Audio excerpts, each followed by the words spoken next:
Boa noite, bem-vindos a mais uma live da Oliste, a segunda live do ano. Eu sou Pablo Sauce, coordeno o programa de dependência química da Clínica Oliste. Boa noite, meu nome é Guacira, eu sou psicóloga também aqui na Oliste, coordeno o grupo terapêutico, né, de família do programa de dependência química, junto com Liz, que entrou ali agora, acenou ali. Oi, Liz. E também alguns grupos na internação. Tá? O grupo de família é um grupo para familiares de pacientes internados e de pacientes também que já saíram, né, mas que seguem com o tratamento ambulatorialmente.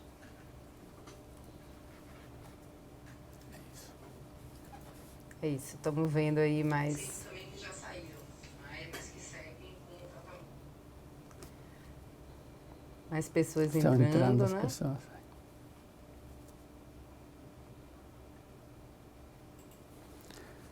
Então, já estão entrando, dá para começarmos a introduzir o nosso tema, né? Sim, acho que sim, Pablo. Então, como vocês podem ter visto, o nosso tema é uma pergunta. Eu tenho um dependente químico em minha família? A ideia é conversarmos hoje a partir dessa questão. Por que a escolha desse tema? Porque, na experiência nossa, a grande maioria das internações se produzem ou por uma solicitação da família, diretamente, o pedido vem dela, ou quando vem do usuário, vem porque a família, de algum modo, o colocou na parede. O forçou, de algum modo, a tomar a atitude de se tratar. Dificilmente, muito dificilmente, o usuário chega espontaneamente a solicitar ajuda, tratamento. Então, a partir disso, isso é um indício, um sinal de que o sofrimento, quando há situações de abuso de substâncias, álcool ou qualquer outra droga, o sofrimento, em princípio, cai inicialmente do lado da família. Sim. E ela que tem o movimento de solicitar ajuda. Isso nos dá a pista, pelo menos a perspectiva que nos interessa abordar com Gao aqui, fundamentalmente por acompanharmos as famílias, porque é a perspectiva do vínculo que nos interessa trabalhar, abordar. A partir do que um sujeito se envolve e se complica com o uso de substâncias, o que leva a um tratamento é quando o vínculo fica ameaçado, o vínculo familiar, ou diretamente se quebra o vínculo. A partir daí que isso funciona como o motor para que alguém aceite se tratar. Então, a partir de aí que acabou de entrar Wellington, bem-vindo, colega, além do diretor técnico da Clínica Oliste, faz parte da nossa equipe do programa. Boa noite, Wellington. Bom, muitos são os estereótipos, não é, sobre o dependente químico. Estamos assim muito acostumados, não é, a assistir aí na televisão, a ler nos jornais, não é, imagens como da Cracolândia, de traficantes, que a gente olha muitas vezes e acha que eles não se assemelham, né, às pessoas que estão ao lado da gente. E tudo isso contrasta muito com uma imagem de família que a gente tem, não é? Então, de um bom marido, um bom filho, né? Um pai amoroso, um tio que nos viu crescer, um marido companheiro. E é por isso que a primeira resistência ao tratamento vem muito em função desse ideal de família, né? que aparece aí e que precisa ser desfeito, né? Quando se decide buscar ajuda, né? Ele ou ela é tudo isso, mas por hora faz uso de um recurso que o transforma e que é preciso ver essa realidade, né? Escutamos de muitas famílias que o que elas sentem é muito comparado a um luto, né? O que morre é um ideal, né? Um ideal de pai, de mãe, de filho, e vem então a realidade, não é? Muitas vezes um pai que não consegue mais exercer a sua função, não é? Paterna aí com os filhos e muitas vezes se perde, não consegue manter um diálogo, um filho que passa noites fora, que começa a vender objetos de casa, não é? E a família muito abalada com essa realidade, né, com muita dor e sofrimento também, encontra muita dificuldade assim, de dar esse primeiro passo. Não é? Mas se ela consegue buscar aí a ajuda de profissionais, ela vai encontrar tratamento, não é, para elaborar a sua dor, né, e ao mesmo tempo também formas de intervir. Não é? Que é importante aí quando a gente tem uma realidade como um adoecimento como da dependência química, né? Como o Pablo falou aí, a família tem um papel bem importante no tratamento. Sem dúvida. Então, enquanto chegam as questões, a gente tem aqui, a partir dessa última semana, quando se soube do tema, chegaram algumas interrogações muito interessantes. E vamos começar por uma que fala de quais são os indícios de que alguém é dependente de álcool. A quantidade, a frequência do uso. Eu gostei do que tenha utilizado a palavra indício, porque nos dá um elemento a mais diferencial do que seria um mero índice quantitativo, porque existem índices muito objetivos com a qual a gente pode mensurar a partir justamente da relação entre a frequência e a quantidade, a gente pode diagnosticar se alguém já está na dependência ou não. Existe isso, é muito objetivo. Mas o fato de colocar indício nos abre a porta para essa dimensão qualitativa que envolve o contexto. E particularmente aos psicólogos, e ainda mais trabalhando com a família como parceira, é fundamental considerar o contexto onde a gente se encontra. E os índices não nos dão contextos, os indícios que nos dão contexto. Então, pode ser que meu filho gradativamente começou a aumentar o uso de álcool imperceptivelmente, tanto a frequência como a quantidade em cada vez. Que eu não consigo acompanhar muito bem isso. Mas, de pronto, ele começa a mudar de rotina, a faltar aos compromissos, a mudar de turma, muda da galera da escola, da faculdade, que tinha atividades esportivas, estudo. De pronto, muda de galera e passa a sair com a galera que só se interessa em festa e começa realmente a mudar seus hábitos de rotina. Então, esses são indícios que correspondem ao contexto e que me dão pistas de que algo pode não estar indo bem com ele. Então, realmente, há uma relação entre a frequência e a quantidade, mas particularmente nos interessa conversar sobre o contexto onde isso acontece. E é isso que a gente faz no dia a dia com as famílias aqui. Então, Essa é uma questão. Sim.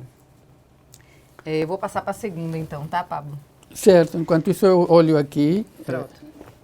Então, a segunda pergunta enviada aí, né, durante a semana, né, depois do anúncio da live, foi: qual o primeiro passo quando temos dúvida se de fato é dependência? Bom, se há uma dúvida, não é, o importante é buscar a ajuda de profissionais, não é, de pessoas que trabalhem aí com a dependência química, para que possam esclarecer e fornecer informações, não é, e pensar junto com vocês, não é, como o Pablo falou, nisso que são os indícios, né, se há uma quebra de vínculo, não é, se há uma mudança muito radical assim na vida do sujeito, se há um abandono assim de outros interesses, né? Se o interesse passa a ser apenas a substância, né? Em detrimento de outras.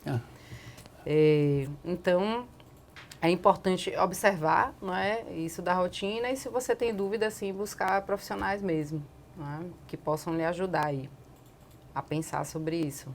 Não é? Exatamente. Me lembro de alguns casos que não se destacam nem pela frequência nem pela quantidade, porque sujeitos que bebem cada 3 meses, cada 6 meses, ou uma vez por mês, mas que quando bebem, e às vezes nem tanto, mas se envolvem em situações de alto risco e que afetam muitos vínculos familiares. Se põe em risco também, né? Muitas Exatamente, vezes, né? Assim. Se põe em risco. Tem me surpreendido que ultimamente tem aumentado o número de casos desse tipo, onde não há uma frequência alta ou quantidade, mas há uma exposição a riscos realmente muito elevada e com conflitos familiares muito sérios e chegam diretamente para uma internação. Então acho que é interessante estar atentos a isso também.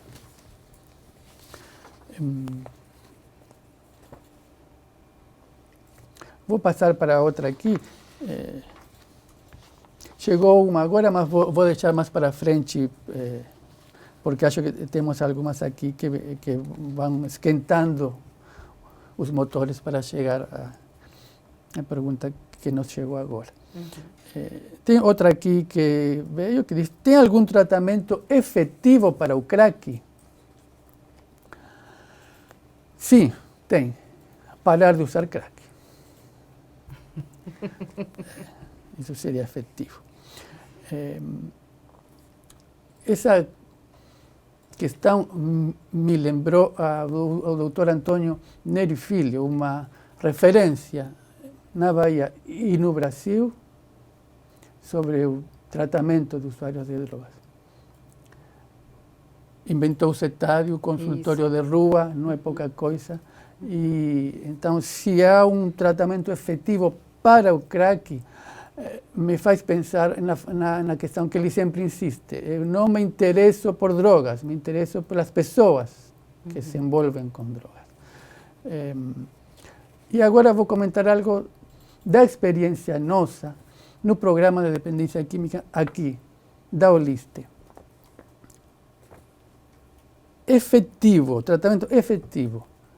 Nada mais efetivo que o modelo de Alcoólicos Anônimos, que surgiu de uma experiência de e ele a transmitiu para outros e virou um universal. Da experiência de se criou uma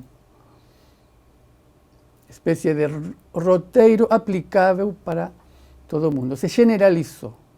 Isso tem muita eficácia. Alcoólicos Anônimos, Narcóticos Anônimos, realmente tem muita eficácia. A experiência aqui, na Clínica Oliste, posso dizer que os casos de maior eficácia, de sucesso, surgiram a partir de alguma intervenção minha, da colega, do psiquiatra, que serviu, funcionou para esse caso em particular e fez uma virada fantástica. Mas não serve como receita de bolo para o próximo caso. Não necessariamente. Então, temos aqui, eu posso dizer que somos testemunhas partícipes, porque intervimos, de que houve muitos casos que se livraram do uso de crack durante o tratamento com a gente. Mas isso não garante que isso vai funcionar para os futuros casos. Cada vez que recebemos um caso, ou uma reinternação, também não quer dizer que se fracassou totalmente. Se começa de novo. Mas isso nos indica que, qual é nosso lugar, nossa função e o da família. Que não podemos esquecer que o protagonista do tratamento é o usuário. O especialista, o expert em dependência química é o dependente químico. Agora, ele descobre que entrou numa enrascada, furada, quando já está aí, dependente. Alguns querem sair e buscam ajuda, outros nem estão convencidos, mas isso não deixa de produzir estragos, devastar os vínculos.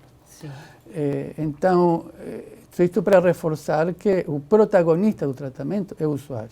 A gente cria as condições de possibilidade, forçando a barra aqui, ali, dando funcionamos como uma alavanca para que ele se apoie, como alguém que está na lama e necessita sair, uma alavanca para colocar um pé fora e sair. Se vai dar o passo ou não está escrito, mas a gente está aí. Isso é o que penso da eficácia do tratamento para o crack. Sim, a decisão é sempre do sujeito, né? A gente está aqui ajudando ele aí a apostar, não é, num tratamento. Não é? É uma aposta. É uma Exatamente. aposta. Bem colocado aí. Se trata de uma aposta.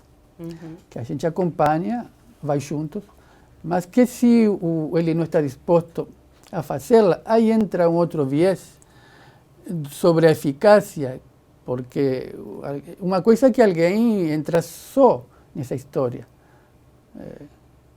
Outra coisa é quando leva junto a família, os familiares, e, por exemplo, alguém que não está disposto a abrir mão disso, porque se trata disso, abrir mão de algo que não é pouca satisfação que causa.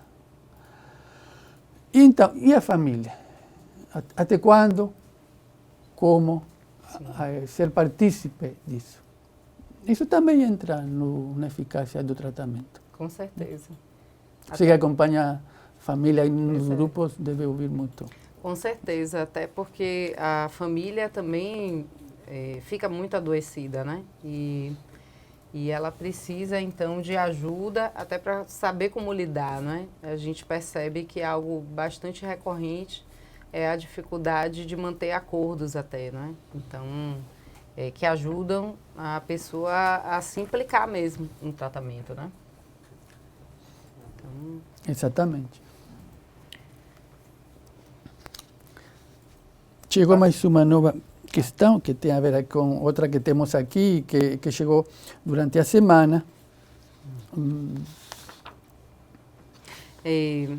Vou responder aqui a pergunta 4. Pronto, ok. Essa pergunta também que chegou aí durante a semana, não é? Todo dependente químico deve ser tratado por um psiquiatra? Bom, assim, não sei se todo dependente químico, mas sem dúvida que a gente vê que é importante, não é? Em muitos casos não é? A gente recomenda mesmo que as pessoas busquem, até porque o trabalho do psiquiatra ele é complementar ao trabalho do psicólogo, não é? E se a gente pensar nas particularidades da clínica, não é? Na dependência química, é extremamente importante, não é? Até porque quando o sujeito mesmo chega ao tratamento, né, muitas vezes com sintomas de fissura, não é? De abstinência, pela falta do uso da droga, não é? A ação do psiquiatra ela é bem importante aí, porque vai ajudar o indivíduo a lidar com esses sintomas sem tanto sofrimento. Então, assim, ele pode não usar medicamento? Pode, mas talvez ele tenha aí um sofrimento pelo qual ele não precise passar, né? Afinal de contas, ele também já está lidando com as condições associadas aí à dependência química, né? Então, O desmame nunca é gratuito, né? Pois é, nunca é gratuito, né? Sempre se paga um preço. Então, e a medicação, ela ajuda, né? Também um aspecto que é bem importante aí é que o psiquiatra também pode ajudar a ver se tem alguma outra comorbidade, não é? Se Exatamente. há uma esquizofrenia, se há uma bipolaridade, uma depressão, um quadro aí que também precise de algum outro tipo de medicação, né? Também. É isso. Exatamente. Eu acho, tratando-se de dependência química, como o Guacira falou, é altamente recomendável. Sim. Particularmente para um dependente químico, recomendo que em todos os casos tenha a intervenção de um psiquiatra, sem dúvida. Como o Guacira colocou, abstinência, fissura, ansiedade, insônia, que aparecem na hora que um sujeito se separa do uso, é muito forte. Então, a intervenção do psiquiatra é fundamental para criar as condições para que a intervenção nossa, via a palavra, pode acontecer. Sim, para que ela possa ressoar mesmo, né? Exatamente. Até porque se o sujeito não está em condição de ouvir, não é, e de falar, não tem tratamento, né? Então, o medicamento ele ajuda também nisso, né? Sem dúvida. Tem outra que tem a ver com isso? Que é a pergunta também, que a gente acha que tem um pouco a ver aí, a pergunta seguinte, que também foi enviada durante a semana, né? Todos os tratamentos psiquiátricos são à base de medicamento? É uma pergunta interessante essa, né? Porque as pessoas estão muito acostumadas mesmo, né, a achar que sempre vai ser assim. Mas não necessariamente, não é? Aqui na Olist mesmo, há casos pontuais aí em que a aposta se faz pelo não uso de um medicamento, né? Contudo, a medicação, como eu já falei, ela é bem importante em alguns casos, não é? Principalmente na dependência química, não é? Por conta desses sintomas aí sobre os quais a gente já falou, né? Pablo reforçou aí. Mas aqui a gente trabalha aí em parceria com o psicólogo e muitas vezes essa discussão pode levar a um tratamento um pouco diferente, assim, nem sempre fazendo uso do medicamento, né? Temos alguns casos, sim, algumas experiências aqui, né? Sim. Onde o psiquiatra concorda, aceita em manter limpo de qualquer droga, de qualquer substância. Sim. Acorda com o paciente quando vê que há condições para o caso se manter e avançar no tratamento. Sim, com certeza. Né? Caso por caso, sem dúvida. No caso a caso mesmo. Né? Pelo menos aqui temos essa opção, né? Esse diálogo, essa porta aberta com os colegas psiquiatras, temos essa opção que não conversar e criar as estratégias e táticas em função do caso que nos aparece na nossa frente. A discussão da equipe ela é bem importante, né? Até para pensar nesse caso a caso mesmo, porque como o Pablo já destacou, assim, não tem uma fórmula que funcione para todo mundo, né? Existe cada caso com suas particularidades aí. Né? Outra questão. Bom, vou colocar uma aqui sobre... Descobri que minha filha tem usado drogas por causa da mudança de comportamento dela. Como posso conversar com ela e saber se ela já chegou à dependência, né? Se chegou a ser uma dependência o uso que ela faz.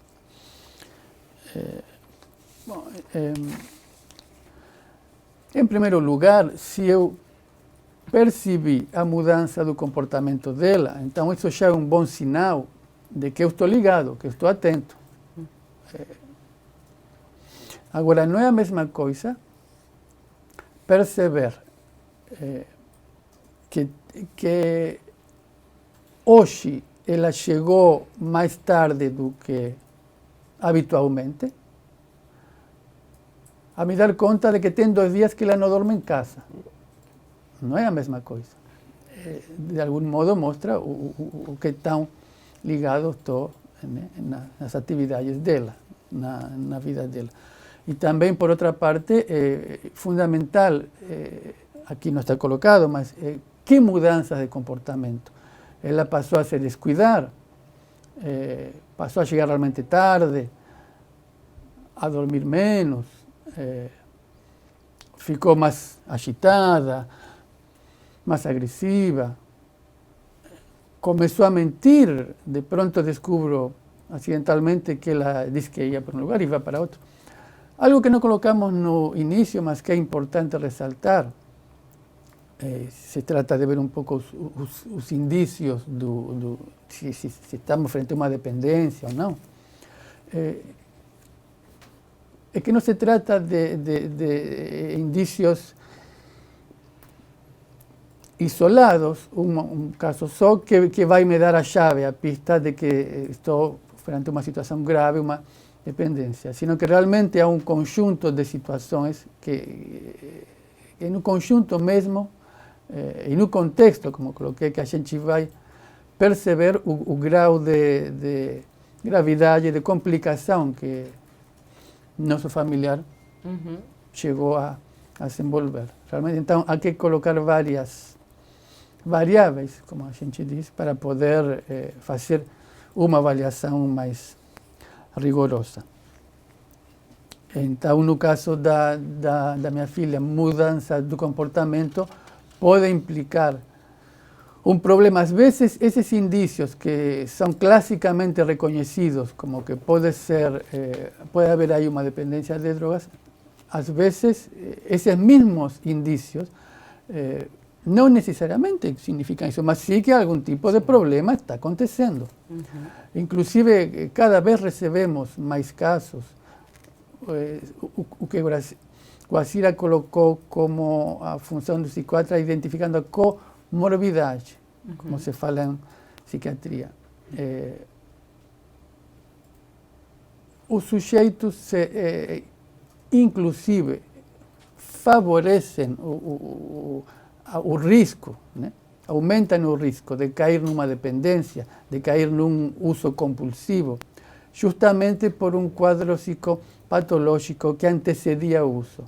Isso cada vez começa a aparecer mais.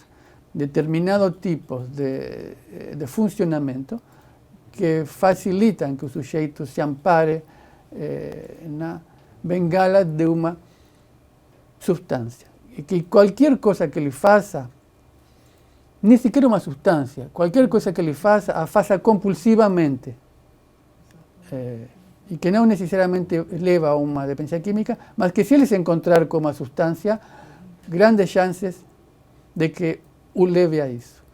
Outra coisa que a gente não colocou, mas que vale ressaltar, é o momento fundamental da idade da adolescência, como a gente chama, é um tempo que dura um bom tempo, onde a vulnerabilidade é muito alta. Sim. Não é a mesma coisa eu me encontrar com uma substância, álcool, drogas, quando eu estou entrando nessa vida, fazendo a passagem da infância, da dependência dos adultos, para uma vida adulta, quando eu tenho ainda que me afirmar sobre o que eu vou fazer, não é a mesma coisa que eu me encontre com uma substância como bengala, nessa hora que eu me encontre com ela aos 30 anos, quando a minha vida já está bastante estruturada.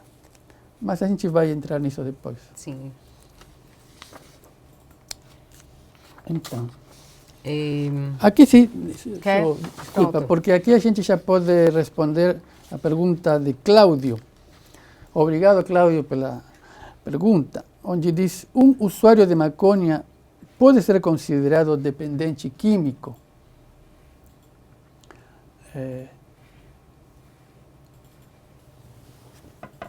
Não necessariamente, mas a gente tem vivenciado aqui síndromes de abstinência de maconha.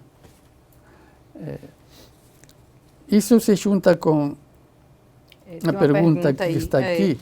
Se a maconha realmente tem poder de deixar alguém dependente, ou se depende mais da pessoa. Aqui diz ou a maconha ou a pessoa. As duas coisas, os dois fatores incidem, mas pelo menos a experiência nossa aqui, onde há um uso, por exemplo, diário de maconha, o que se aparece é que, sobretudo, insisto, nos jovens, Sim. adolescentes, é que é um tratamento, é usado como ansiolítico, é um tratamento da ansiedade com a maconha. Porque o sujeito não encontrou uma atividade, um fazer, onde ele possa canalizar essa ansiedade. E acaba usando a maconha como um ansiolítico. Conheço muitos casos de pessoas que durante, não anos, décadas, têm usado maconha diariamente, sem prejuízo da vida funcional, produtiva, como se diz, tranquilamente. Mas, quando a gente vê, sobretudo jovens, com esse uso diário, que ainda não se encaminharam na vida, realmente há o risco de que eles acabem se apoiando na maconha, alimentando o que se conhece como síndrome de desmotivacional. Perdem a motivação para fazer outras coisas. Isso pode virar um problema.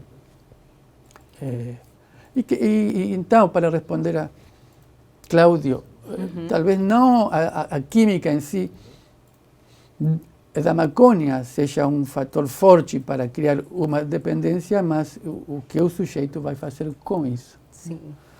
Até porque, como o Pablo falou, né, quando você é jovem, né, é importante que você tenha vários interesses, né, uma fase de descobertas, e se ele fica centrado em só uma coisa, né, se a maconha acaba entrando aí, ocupando esse lugar, aí é que pode realmente ser um problema, não é, para ele.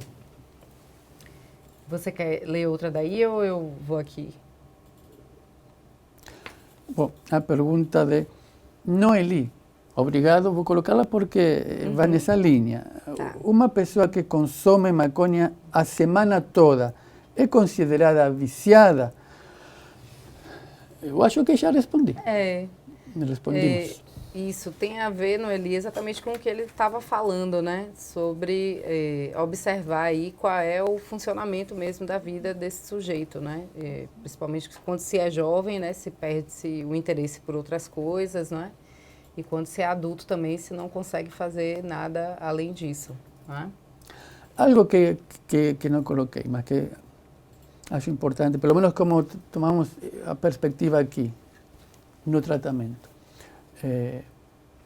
Se ele usa maconha a semana toda, todos os dias, me parece mais importante não o que ele faz, é o que ele deixou de fazer. Sim, é verdade. O que um sujeito deixa de fazer, larga, quando quando a maconha começa a entrar na vida dele e a tomar conta. Um sujeito que fazia esporte, estudava, saía, tinha uma vida interativa. O que ele deixa de fazer são indícios importantes de que algo não está indo bem. Então, acho que vale a pena estar atento mais ao que ele deixa de fazer, nesse caso, que é o que ele faz. Às vezes os pais, até por angústia, atacam muito a maconha.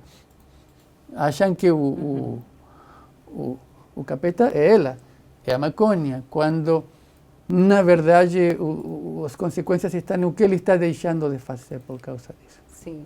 Se deixa, por exemplo, um jovem, não é, de se interessar pelos estudos ou pensar numa carreira, não é, fazer algum tipo de escolha. Então, deixar os amigos, não é, tudo namorar, isso. Namorada, não é, enfim, de ter uma vida mesmo social, né, e também de construção da vida, né, da sua vida individual aí. Aqui veio a deixa para a pergunta do colega, a primeira. A família dificulta o tratamento dos dependentes químicos? Eu vou lhe passar essa bola. Bom, Em alguns casos, a gente pode dizer que sim, assim, no sentido de que a família ela pode ser uma base de apoio muito importante, não é? Mas em alguns casos, principalmente se ela não consegue cumprir o lado dela dos acordos, né? Assim, como é que eu posso dizer? Dar mais limite, não é? Até em muitos casos, não é? Então, isso acaba prejudicando mesmo no tratamento, não é? A gente vê aqui que a construção, inclusive, de um grupo de família tem a ver com o fato de que a gente percebe a importância de a família também entrar no tratamento, né?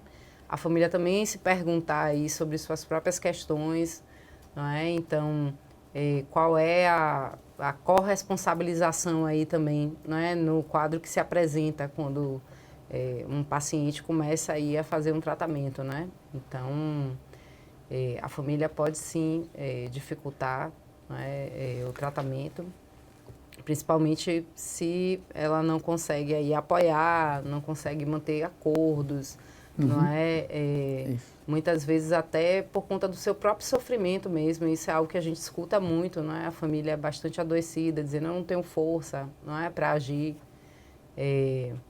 E a gente vai até falar sobre isso mais para frente também, não é? Porque aparece muito uma diminuição também, muitas vezes, né, dos sinais que aparecem, né, de que há uma piora do quadro. Então, a família muitas vezes minimiza isso, não é? E se ela minimiza, então, para o paciente fica mais difícil ainda ver, não é? Porque, como a gente já falou aqui, no caso da dependência química, o papel da família é extremamente importante, não é? Porque são raros os casos dos sujeitos que chegam por vontade própria mesmo, né? Eles podem muitas vezes chegar, mas a partir até muitas vezes de uma intervenção da família, né? De algo que a família, que ele escuta aí da família, que reverbera de uma maneira diferente. Então, se ela minimiza esses sinais, como é que ele sozinho vai acreditar nisso, né? E vai poder fazer alguma coisa? É muito difícil mesmo. A gente pode abrir um pouco o jogo e colocar de fato que acontece muito aqui com a gente, que a família delega, transfere para a equipe a responsabilidade, que o terceiro tome as decisões por ela, que ela não consegue, ou acha que não consegue ter uma atitude, sendo que não é essa a nossa função, porque a gente acompanha e uma hora família e paciente têm que caminhar mais com as próprias pernas. Mas realmente, em não poucos casos, a família acha que o tratamento é deixar nas mãos do profissional, da equipe, quando não, achar que a internação, quando há de eternum, melhor. Acontece isso também. Sim. E também acontece muito, as famílias pedem orientações, pedem fórmulas, pedem conselhos. E a gente não deixa de dar caminhos, não faça isso, por exemplo, não entregue o carro gratuitamente se sabe que ele vai comprar droga. O que está fazendo com a mesada? Se sabe que ele vai usar droga, por exemplo, e a gente dá alguma orientação para que se mude algum tipo de atitude e a família, sim, e na prática não faz nada. Continua igual, com a permissividade. E é por isso que assim, o grupo de família ele é bem importante também no tratamento, porque é como se a família fosse convocada a pensar também sobre suas atitudes durante, mesmo quando ele sai, né, do tratamento aí. Esses exemplos que Pablo deu aí, eles são bem recorrentes mesmo, né? Acesso a dinheiro, né? Então, não, sei lá, eu vou dar dinheiro aqui, mas eu não vou pensar que ele vai comprar droga, não é? Então, tudo isso, né? Essa confiança aí é importante que ela seja construída, né? Não pode ser dada simplesmente. Você quer ler outra daí ou quer que eu leia daqui? Aqui tem uma pergunta que eu achei simpática. Queria, já que estamos com a maconha, com fumar, queria largar o vício em cigarro, mas não consigo. já tentei de tudo, mas é um fracasso atrás do outro. Que profissional pode me ajudar? O que me chamou a atenção daqui é a palavra fracasso, um fracasso atrás do outro. Fracasso é o que não falta nos tratamentos, seja internações, o que for. É a partir do fracasso que se trabalha. É muito excepcional, quase um milagre, que alguém se livre de um vício na primeira opção. Não é fácil, não é tão simples. Então, o que sustentamos aqui há mais de 17 anos já, o programa de dependência química, é que a gente não cede perante o fracasso, a gente não se entrega, a gente insiste, está aqui, para alavancar aquele que não se conforma com fracassar, mas simplesmente para pô-lo à prova, que se sirva como contraforça para nós não deixarmos de pôr à prova a força de vontade dele de largar o vício. Então, eu, não, infelizmente, não tenho o nome da pessoa, mas eu a desafio a procurar aqui o Dr. Luiz Guimarães, psiquiatra, que trabalha, tem boa experiência, não só com drogas, sino também com o cigarro. E vou lhe dizer, se com o acompanhamento do Dr. Luiz Guimarães você não consegue largar o vício, o cigarro, você vai ter que se perguntar se realmente você quer largar o cigarro. Sim. Enfim. Afinal de contas, tudo começa com a decisão, né, também, né? Então, como a gente já colocou aqui, né, do paciente. Como você falou, é uma aposta. É uma aposta. Fazemos, né? Vamos lá, se vocês procuram um profissional, é uma aposta, é isso. Eu sigo aqui? Pode, sim. Então, como diferenciar a dependência química de exagero, né? Essa é uma pergunta bem recorrente, assim, não é, que as pessoas fazem, né? Então, o exagero, né, que a gente pode ler também como um abuso, assim, é algo que pode acontecer aí eventualmente com qualquer um, né? Se uma pessoa vai no final de semana e aí bebe além da conta, não é? Festeja, faz alguma coisa, isso pode ser, então, um exagero, mas isso não necessariamente afeta a vida do indivíduo no sentido de a droga não é central na vida dela, né? Ele pode ter exagerado, abusado naquele dia, pode ter algum tipo de consequência, mas a substância não é algo central, né? Ele não deixa de ter aí outros interesses, não tem uma tolerância, não é mais, que é algo que a gente percebe muito, né? Quando a pessoa já é dependente químico mesmo, né? Ele precisa cada vez mais de doses mais altas da substância, não é? Então, não há essa tolerância, assim. Então, é importante observar aí o uso que é feito mesmo, né? E o contexto, né? Se atrapalha o trabalho, ou, sei lá, o estudo, né? Se a pessoa está deixando de realmente desempenhar aí ter outras funções na vida, não é? Então, é importante olhar todo o contexto. Que é o que a gente vê aqui, né? Sim. A maioria dos casos chega na internação, sobretudo abuso de álcool, porque começou a interferir no trabalho, por exemplo. Sim. Até que não toca no trabalho, por exemplo, não aparece, não se pede ajuda. Exatamente, né? Quando são adultos, é o trabalho, né? Sem sombra de dúvida. E quando toca nisso aí, a pessoa já, né, pode pensar virou um problema. Virou um problema, né? Com certeza. Tem uma outra que está relacionada a isso, que tem a ver com a pandemia, já que estamos falando de exageros. Sim, é verdade. É uma pergunta interessante, né? Meu marido começou a beber muito durante a pandemia. Como alertá-lo do excesso sem acusá-lo de ser alcoólatra? Bom, algo que eu acho bem importante aí é não iniciar essa conversa no momento em que ele está fazendo uso da substância, né? Então, isso é bem importante, né? Observar um momento em que vocês podem ter uma conversa franca, não é? em que vocês podem conversar e se ouvir, né? E isso é bem importante, assim, para iniciar, né? Esse diálogo, né? Talvez seja bom também você perguntar como ele vê, né? Antes até de acusá-lo, né? Porque a gente não sabe aqui qual é exatamente o caso, porque você só fez uma pergunta, né? Você colocou aí o alcoólatra, mas a gente não sabe efetivamente o que está acontecendo, né? Como é que você vê, se é um alcoolismo, por que você vê isso, né? Por que você acha isso? Não sei também quem mandou a pergunta, mas enfim, é importante aí perguntar se ele vê alguma coisa nisso, se não vê, não é?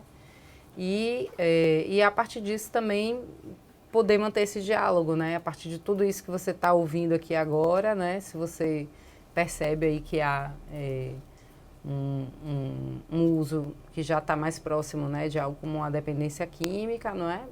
Intervir, não é? De alguma forma. Buscar ajuda de profissionais também, entendeu? Que possam lhe ajudar a pensar sobre isso.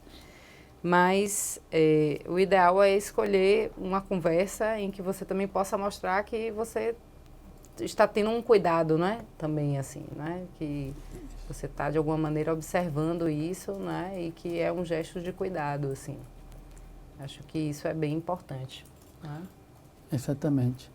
Esse viés do cuidado é fundamental, porque a pergunta é muito boa.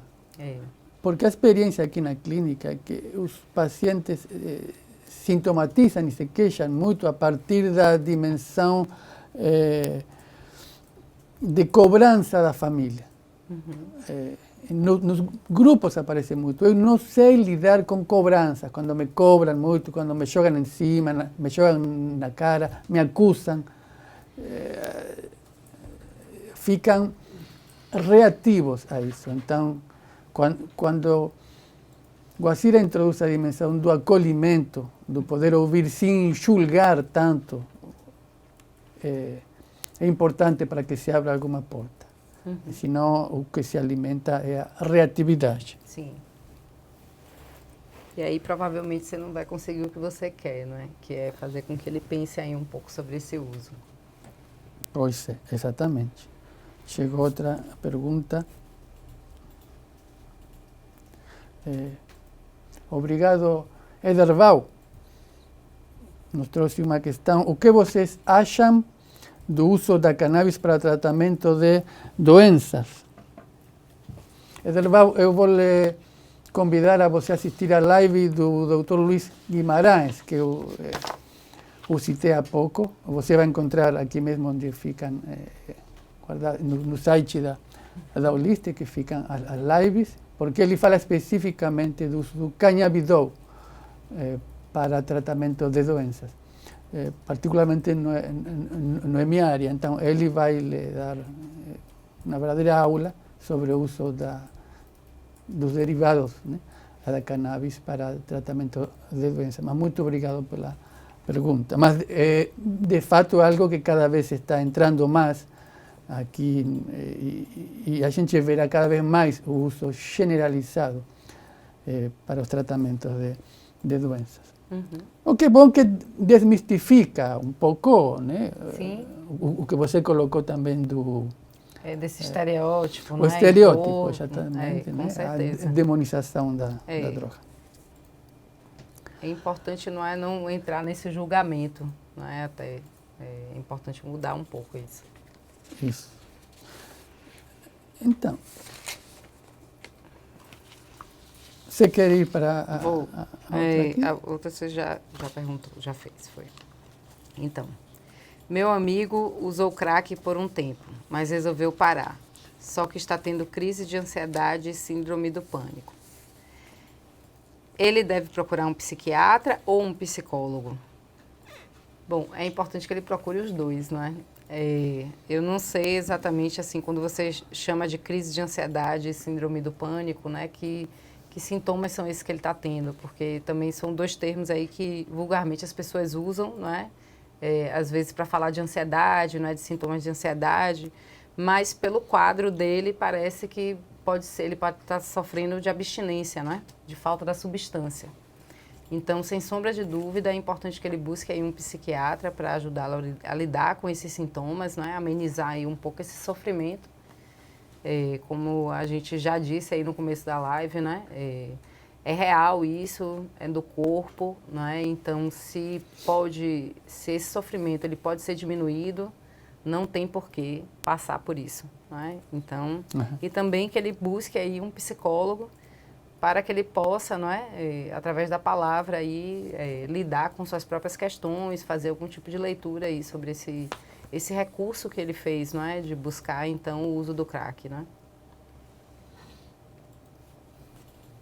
Acho que é isso, né, Pablo? Quer acrescentar alguma coisa? Não. Não? Vou passar então para a próxima. Certo. Meus pais sempre me permitiram usar maconha. Será que isso foi bom? Nunca usei outras drogas. Bom, é difícil avaliar o que acontece, né? No seu caso.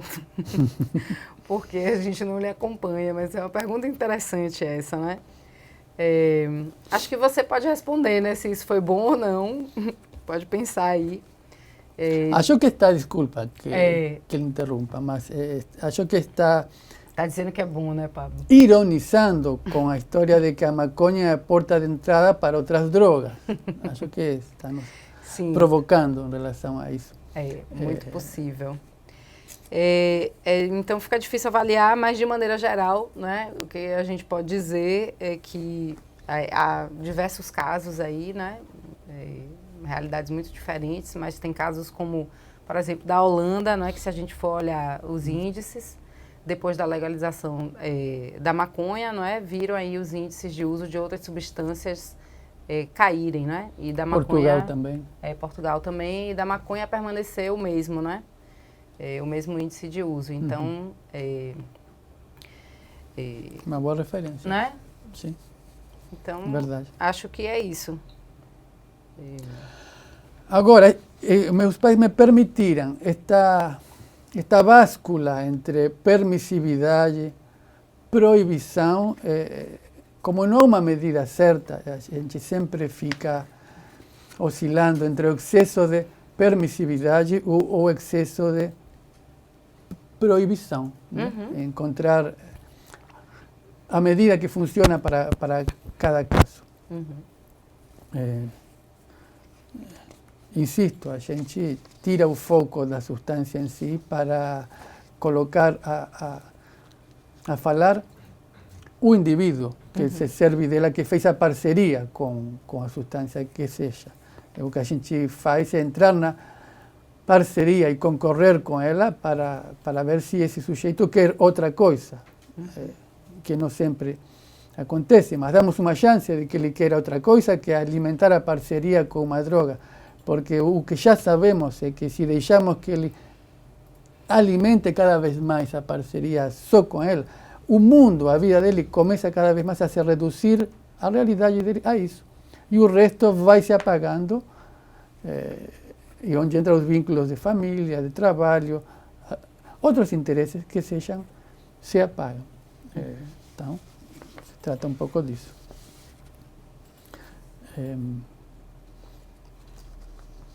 Agora, eu vou passar então a mais uma questão aqui. Estão nos sinalizando que temos 5 minutinhos, vamos correr, né? Encerrando então. Mas tem uma pergunta aqui que eu achei excelente, realmente, muito boa. É tão boa como difícil, não de responder, sino de operacionalizar, de colocar em prática. Diz, tenho um filho com 20 anos, que mora comigo. Eu não deixo usar drogas, é diferente do outro. Mas até onde posso proibí-lo? Como entender esse limite? O bom da pergunta, se trata de alguém de 20 anos, ou seja, por um lado é maior de idade. E me parece que precisamos tratá-lo como tal, maior de idade. Mas por outro lado, diz que ainda mora com os pais. Se ainda mora com os pais, está numa situação de dependência, de ter que se submeter, em certo modo, às regras, às condições de convivência que os pais impõem na casa. Então, estamos nesse ponto. E em relação a onde está o limite, há uma fórmula que a gente aplica aqui que tenta passar para os pais. É uma fórmula, mas há que ver como se aplica em cada caso. É simples, mas não é tão fácil. É usar o recurso que eles têm nas mãos. Pode se chamar, se vocês quiserem, de barganha, o que a gente colocava anteriormente.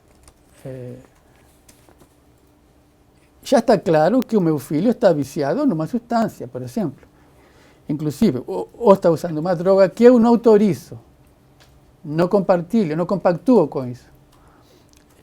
Mas eu continuo dando dinheiro, dando carro, dando viagens, incondicionalmente. Isso não é fantasia, isso acontece aqui todos os dias, a gente escuta algo dessa ordem. Os pais cedendo incondicionalmente o que vem da parte deles, sem contrapartida. Mas, num segundo tempo, eles esperam que o filho tenha a docilidade de aceitar as regras deles porque eles dão tudo o que ele pede. E é o contrário. Alguém já comeu bolo? E uma vez que já comeu o bolo, não quer pagar a conta. Por quê? Não, eu não vou pagar a conta. Já comeu o bolo? E aí começam as tensões, os conflitos, as brigas sérias que acabam em internações involuntárias. O que eu chamo de fórmula é que o momento de você colocar suas condições é justamente quando ele vem buscar a mesada, me empresta o carro, blá, blá, blá, tudo que ele vem solicitar. Aí é o momento de colocar as condições, as minhas condições, para que ele assuma um compromisso. Se vai aceitar ou não, para que ele tenha a chance de que há condições também para ele obter o que quer de mim. É uma fórmula simples, mas que a gente vê que quando não se serve disso, o que o pai tem hoje em dia, que a autoridade já não funciona, o que tem para exigir de contraparte, do meu filho isso não se sustenta. Então, o momento de exigir a contrapartida é quando ele vem demandar-me algo. Sim. E se ele, porque isso me dá a chance que se depois ele não cumpre a parte dele, eu posso aí sim pensar em recusar, dar o que ele está me solicitando. É um caminho. Sim, é um caminho. E um caminho importante, né? Principalmente de a família sustentar.